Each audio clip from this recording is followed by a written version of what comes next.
شب برات کی انتہائی رحمتوں والی، برکتوں والی، عزتوں، مغفرتوں اور سعادتوں والی رات ہے۔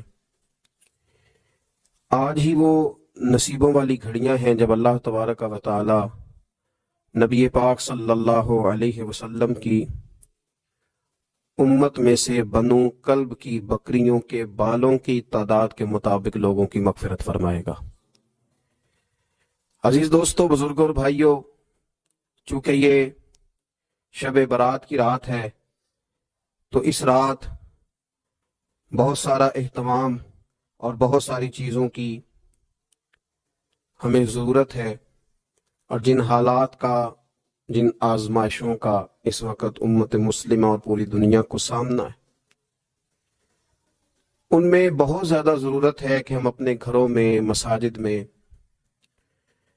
اپنے اپنے مصلے پر بیٹھ کر اپنے رب کریم کو یاد کریں، اس کے حضور ناز اپنی پیشانی کو جھکائیں اور اس سے اپنے اپنے حصے کی خیرات طلب کریں۔ یاد رکھیے گا کہ یہ وہ مقدس گھڑیاں ہیں کہ مغرب سے لے کر صبح صادق تک اللہ تبارک و تعالی آسمان دنیا پر نزول جلال فرماتا ہے جو اس کی شان کے لائق ہے، اور وہ اعلان فرماتا ہے آج کی رات کہ ہے کوئی بخشش مانگنے والا میں اسے بخش دوں، ہے کوئی رزق طلب کرنے والا میں اسے رزق عطا کروں، ہے کوئی میری بارگاہ سے اس بات کا سوالی کہ میں اس کے اوپر کرم فرماؤں۔ بس ضرورت کس چیز کی ہے؟ ضرورت اس چیز کی ہے کہ ہم نے یہ جو حدیثیں بار بار سنی ہوئی ہیں ان پر غور کریں، اور یہ نہ سوچیں کہ یہ پچھلے سال بھی ہم نے بات سنی تھی، بلکہ اس پر پورا غور کریں اور حدیث کے ایک ایک جملے، ایک ایک حرف اور ایک ایک لفظ پر عین یقین کر کے بیٹھ جائیں جھولی پھیلا کے، اور عرض کریں کہ اللہ تمہارے اوپر فضل فرما، اللہ تمہارے اوپر رحم فرما۔ تو کوشش کریں کہ بہت زیادہ استغفار پڑھا جائے آج کی رات میں، اور کوشش کریں کہ سورہ یاسین کی تلاوت کی جائے، سورہ ملک اور سورہ واقعہ کو پڑھا جائے، اور درود و سلام کثرت کے ساتھ نبی پاک صلی اللہ علیہ وسلم کی بارگاہ عالی مرتبت میں عرض کیا جائے، اور یقین کے ساتھ، ایمان کے ساتھ اللہ کے حضور یہ دعا مانگی جائے کہ اللہ تو رحمت والا معاملہ فرما، درگزر والا، فضل والا معاملہ فرما۔ رسول اللہ، نبی پاک نے دعا مانگی، ثم دعا، دعا مانگ کر حضور پھر دعا مانگنے لگے۔ حضور نے دعا مانگی اور دعا مانگ کر حضور پھر دعا مانگنے لگے، اور ثم دعا رسول اللہ تیسری دفعہ فرماتی ہیں، کہتی ہیں حضور نے دعا مانگی اور دعا مانگ کر پھر دعا مانگنے لگے، یعنی حضور نے دعا مانگی اور پھر دعا مانگی اور دعا ختم ہو گئی تو تیسری دفعہ پھر دعا مانگی، یعنی حضور نے مانگا۔ کیا کہا حضرت نے؟ فرمانے لگے مانگیں گے، مانگے جائیں گے، منہ مانگی پائیں گے، سرکار میں نہ لا ہے نہ حاجت اگر کی ہے، مانگیں گے، مانگے جائیں گے، منہ مانگی پائیں گے۔ حضور نے دعا مانگی اور دعا مانگ کر پھر دعا مانگی اور دعا مانگ کر پھر دعا مانگی، تو نبی پاک صلی اللہ علیہ وسلم کا تو اللہ سے مانگنے کا، اس کو منانے کا یہ طریقہ، حضرت عبداللہ ابن عمر فرمانے لگے، یہ لفظ ابو داؤد شریف میں موجود ہے، ذرا ان کا بھی ذائقہ محسوس کیجئے گا۔ حضرت سیدنا عبداللہ ابن عمر فرماتے میں حضور کی مجلس میں حاضر تھا، حضور مانگنے لگے اللہ سے، حضور اللہ سے مانگنے لگے۔ میں تو کئی دفعہ یہ دعا بھی مانگنے لگ جاتا ہوں کہ اللہ تو ان دعاؤں کی طرف تو دیکھ جو تیرے رسول نے ہمارے لیے مانگی۔ اللہ تو ہمیں تو نہیں نا مانگنا آتا، نہیں طریقہ آتا، نہیں سلیقہ آتا، نہیں انداز آتا، ہم تو بے توجہ سے لوگ ہیں، بیٹھنے کا ڈھب نہیں آتا ہمیں تو ہاتھ اٹھانے کا سلیقہ نہیں آتا، ہم تو وضو کرنے کے اس طریقے سے آشنا نہیں، پر اللہ تیرے محبوب نے تو خوب مانگا ہے نا تجھ سے، تیرے پیارے حبیب علیہ السلام نے تو تجھے منایا ہے نا ہمارے حق میں، تو اللہ تو ان دعاؤں کی طرف تو دیکھ۔ حضرت عبداللہ ابن عمر رضی اللہ تعالیٰ عنہ فرماتے میں حضور کی مجلس مبارکہ میں بیٹھا تھا، ابو داؤد شریف میں موجود ہے، کہتے ہیں حضور دعا مانگ رہے تھے۔ دعا کیا تھی؟ دعا حضور یہ مانگ رہے تھے، رب اغفر لی، یا اللہ ہمیں بخش دے، وتب علی، اللہ ہماری توبہ قبول فرما، انک انت التواب الرحیم، بے شک تو توبہ قبول کرنے والا اور رحم کرنے والا۔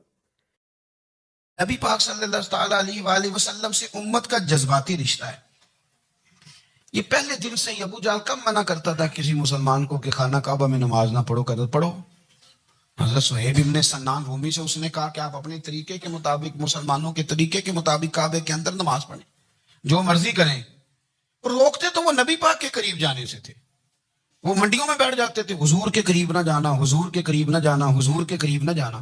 میری بات کو آپ سمجھے اور ہمیشہ یاد رکھیں، امت کا نبی پاک سے جذباتی رشتہ، جذباتی.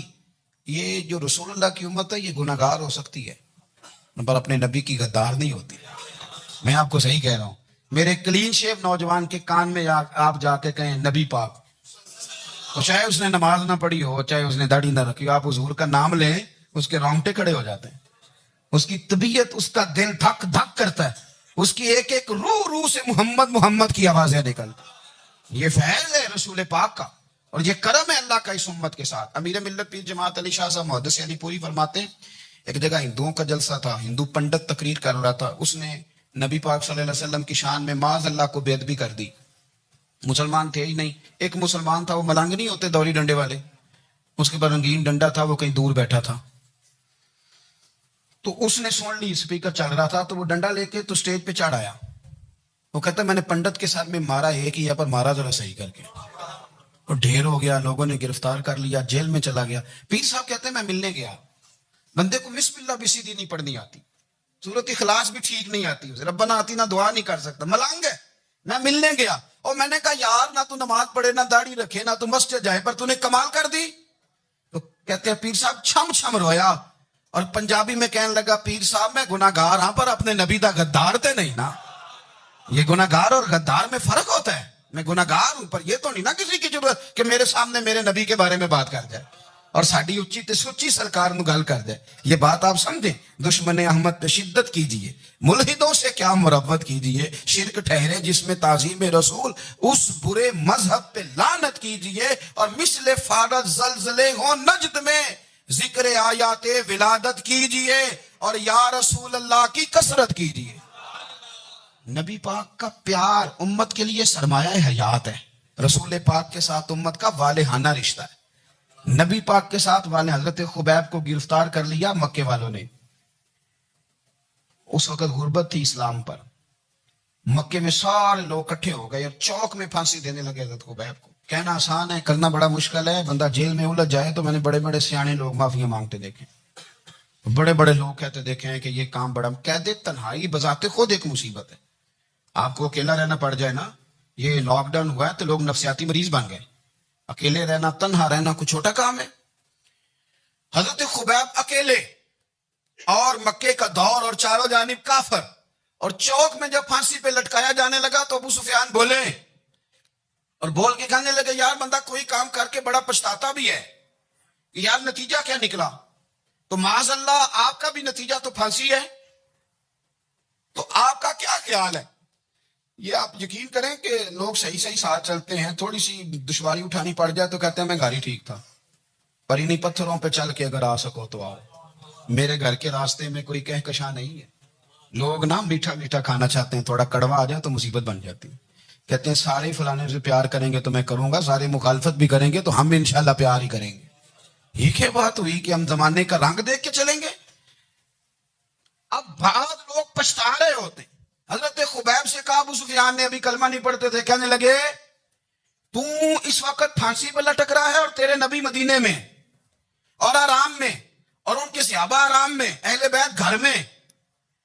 تیرے ذہن میں اگر اس وقت یہ بات ہو کہ اس وقت تیری جگہ پہ وہ ہوتے معاذ اللہ، تو پھر کیا ہوتا؟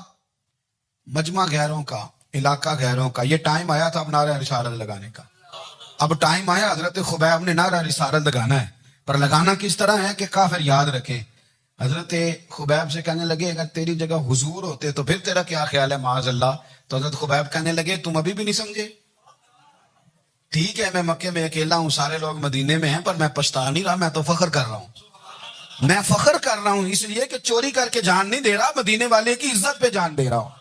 میں فخر کر رہا ہوں. فرمایا سن، تو کہتا ہے تیری جگہ حضور ہوتے اور تم انہیں یہاں معاذ اللہ پھانسی پہ لٹکاتے. فرمایا سن، میں تو یہ بھی پسند نہیں کرتا کہ میں گھر میں بیٹھا ہوں اور میرے نبی کو ہلکا سا کانٹا بھی چبھ جائے. ہمارا اپنے نبی سے محبت کا رشتہ ہے. ایک کانٹا بھی حضور کے قدم مبارک میں چبھے ہمیں برداشت. مجمع ان کا تھا, نعرے لگ رہے تھے, ہم نے مسلمان پکڑ لیا, لیکن حضرت خبیب نے اکیلے, اللہ کرے آپ کو میری بات کی سمجھ آئے, اللہ کرے آپ کو سمجھ آئے, اکیلے جب پھانسی کے تختے کے قریب نعرہ لگایا نا کہ میں تو کانٹا بھی نہیں چبھنے دوں گا اپنے نبی کو, اب سارے ہار گئے. اب اس ایک جملے نے نا ان کو شکست خوردہ کر دیا. اب بول کچھ نہیں سکتے تھے, گردنیں جھک گئی. اور جب سناٹا چھایا تو ابو سفیان ساتھ والے سے کہنے لگا باقی ساری باتیں اپنی جگہ پر ہیں, پر اصحاب محمد سے پیار تو بڑا ہی کرتے ہیں نا. اور وہ کچا رنگ للاری والا جڑا چڑھدا تے لیندا رہندا, اے عشق تیرے دا رنگ محمد چڑھ جائے پھر نہیں لیندا. کہا یار پیار تو یہ کرتے ہیں نا, اس میں کوئی شک والی بات. اس پیار سے کافر ڈرتا ہے. نبی پاک کے ساتھ جذباتی وابستگی, حضور کے ساتھ غلاموں کا جذباتی رشتہ, اور نبی پاک صلی اللہ تعالی علیہ وسلم کی آمد پر تشکر کے جذبات. امام راضی نے لکھا ہے کہ حضرت موسیٰ کلیم اللہ علیہ السلام نے تورات کی تختیوں کے اندر ایک امت کا ذکر پڑھا کہ جو امت گناہ کا ارادہ کرے گی تو گناہ لکھا نہیں جائے گا جب تک کر نہ لے, اور نیکی کا ارادہ کرے گی تو رب ان کی نیکی لکھ دے گا, اور جب وہ کر لے گی تو اللہ 10 گنا اجر عطا کرے گا. اور وہ ایسی امت ہوگی کہ جن کے چہرے قیامت کے دن نور کی طرح چمکیں گے, اور وہ امت ہوگی جن کی اللہ تعالیٰ زمین ساری پاک فرما دے گا, جہاں نماز پڑھیں گے نماز ہو جائے گی. یہ تذکرے پڑھ کے تو حضرت موسیٰ کلیم عرض کرنے لگے اللہ یہ امت میری بنا دے. تو رب کریم نے فرمایا کہ موسیٰ نہیں, یہ تو میرے محبوب کی امت ہے. فرمایا یہ تو میرے نبی پاک کی امت, حضور کی امت. اللہ اکبر. حضرت موسیٰ معمولی آدمی نہیں, وہ جلیل القدر پیغمبر ہیں جن کا قرآن کے ہر سپارے میں تذکرہ ہے, کہیں واضح طور پہ کہیں اشارتاً, ہر پارے میں. اور حضرت موسیٰ اللہ کے وہ نبی ہیں جو رب سے ڈائریکٹ باتیں کریں کوہ طور. کہا اے موسیٰ یہ امت تو میرے نبی کی ہے. تو حضرت موسیٰ علیہ السلام عرض کرتے ہیں, امام راضی نے لکھا ہے, کہتے ہیں اے اللہ پھر مجھے اپنی نبی کی امت میں شامل کر. وہ یار ہمیں لوگ کہتے ہیں میلاد نہ مناؤ, جس امت میں آنے کے لیے حضرت موسیٰ نے دعا مانگی, جس محبوب کی غلامی کے لیے, ہمیں تو دعا بھی کوئی نہیں مانگنی پڑی, اللہ نے فضل سے ہی مدینے والے کا غلام بنا دیا. ہم حضور کے تذکرے نہ کریں, ہم تشکر نہ کریں, ہم نبی پاک صلی اللہ تعالی وسلم کی نعت نہ پڑھیں, ہم حضور کے آنے پر جشن کا اظہار نہ کریں. ہر وہ جائز طریقہ جس سے اظہار خوشی ہو سکے وہ میلاد پہ کرنا چاہیے, اور اس کے لیے اسباب بنانے چاہیے. امت کا ایک جذباتی انداز ہونا چاہیے نبی پاک کے ساتھ, ایک وارفتگی, ایک ذوق, ایک طبیعت کے اندر وجدان. نعرہ مطلب اس طرح نہ ہو کہ بس چل رہا ہے کام. میں نہیں ہوں قائل, میں کہتا ہوں پہلے تو کوئی لگائے نہ, اور پھر نعرہ جب لگتا تھا نا تو مسلمانوں کے نعرہ لگتا تھا تو بڑے بڑے لوگ کانپ جاتے تھے. صوفیاء نے لکھا ہے کہ حضرت عمر نے جب کلمہ پڑھا نا تو 39 بندے کلمہ پڑھتے تھے. تو نبی پاک نے رات کو دعا مانگی, اے اللہ عمر کو مسلمان کر کے اسلام کو عزت دے. حضرت عمر سویرے آ گئے, میں وہ تفصیل میں نہیں جاتا, بات لمبی. حضرت عمر جب آئے نا, اور انہوں نے آتے جب کہا نا کہ میں کلمہ پڑھنے آیا, تو حضور اتنے راضی ہوئے کہ نبی پاک نے کہا اللہ اکبر.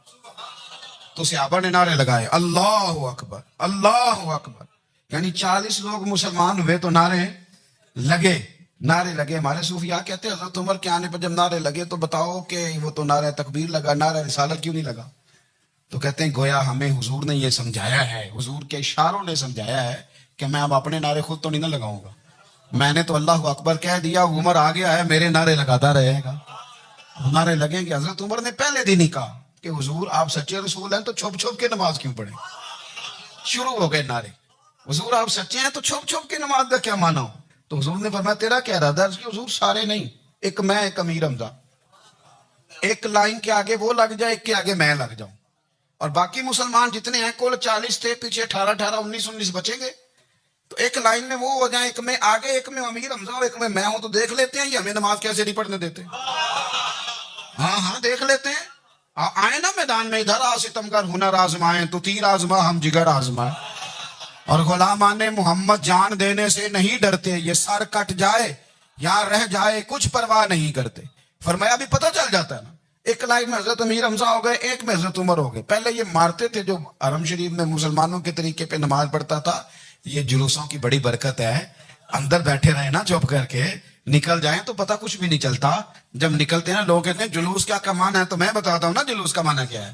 حضرت عمر نے باہر نکلے 2 لائنوں کا جلوس، لمبا بھی کوئی نہیں، بندے بھی 40، اور جناب فاروق اعظم باہر نکلے تو عمر کا نعرہ، عمر کا، حضرت عمر نے یوں کر کے آستینیں بازو کی چڑھا لی اور اپنے گلے میں جو ان کے رومال تھا نا اس کو یوں سینے پہ باندھا، اور اس ہاتھ میں تلوار تھی تو یوں کر کے باہر لہرائی، کہنے لگے او مکے کے کافرو ادھر آؤ میرے سامنے، جس نے اپنی بیوی بیوہ کرانی ہو، جس نے بچے یتیم کرانے ہوں، وہ آئے میدان میں، مصطفیٰ کے غلام آج سڑکوں پہ نکل آئے میدان میں ہمارے سامنے ہمارا مقابلہ کرے، آئے نا میدان میں، ہم نکلے ہیں، اب ہم یہاں کعبے میں اعلانیہ نماز پڑھیں گے، ہم پڑھیں گے، طاقت ہے تو آؤ نا ہمارا مقابلہ کرو، آؤ۔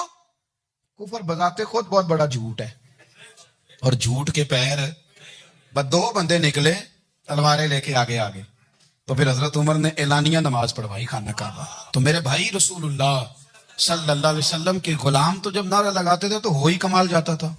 پھر بریلی کے امام بولے، کہنے لگے پیش حق مجدہ شفاعت کا سناتے جائیں، حضور قیامت کے دن آگے آگے نا ہمارے آگے آگے خوشخبری دیں گے، کہیں گے تم فکر نہ کرو، آ جاؤ میں تمہیں بخشواتا ہوں، میں تمہاری سفارش، آ جاؤ پیچھے پیچھے۔ حضور نہ پیش حق مجدہ شفاعت کا سناتے جائیں گے۔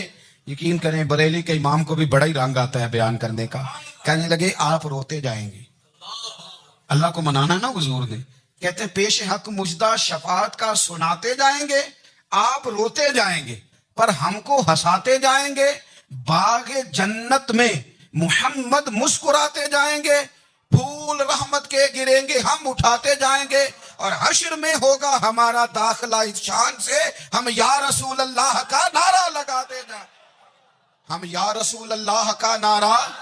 امام راضی کہتے ہیں حضور نے ایک رکا پکڑا چھوٹا سا، ایک بندے کو لوگ دوزخ میں لے کے جا رہے ہیں، اچھا مجھے ایک بات بتاؤ، فیصلہ پہلے ہو گیا ہے، اللہ کے سامنے ہوا ہے، اور فیصلہ ہو گیا اور طے ہو گیا کہ دوزخ میں جانا ہے، وہ قریب پہنچ گئے دوزخ کے، تو حضور نے دیکھ لیا، اور بتایا کس نے؟ حضرت آدم نے۔ حضرت آدم کہنے لگے حضور وہ آپ کے غلام کو دوزخ میں لے جا رہے ہیں، نبی پاک آگے گئے، کیا پڑھتے ہیں ہمارے بھائی؟ حضور نے مجھے ان سے چھڑا کے چھوڑ دیا، نبی پاک صلی اللہ علیہ وسلم آگے گئے، میں ادھر آؤ، کہاں لے کے جا رہے ہو؟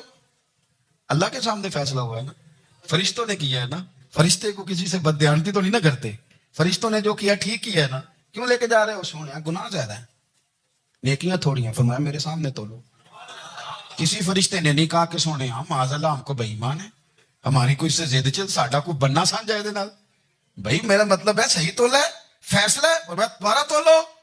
گویا رب بھی فرماتا ہے جیسے میرا محبوب کہتا ہے ویسے ہی کر، اور کوئی نہیں دوبارہ تول لو، کوئی حرج نہیں، تولو نا دوبارہ۔ فرشتے دوبارہ آئیں گے، انہوں نے دوبارہ تولا، ایک پلڑے میں نیکیاں ایک پلڑے میں گناہ، اب وہ گناہ پھر زیادہ نکلے تو نبی پاک نے نا جیب سے اتنا سا روکا نکالا، روکے کا بھی کوئی وزن ہوتا ہے، وہ حضور نے نیکیوں کے پلڑے میں رکھ دیا، نیکیاں بڑھ گئیں، فرشتے بھی چپ کر گئے، چلو بھائی جنت میں۔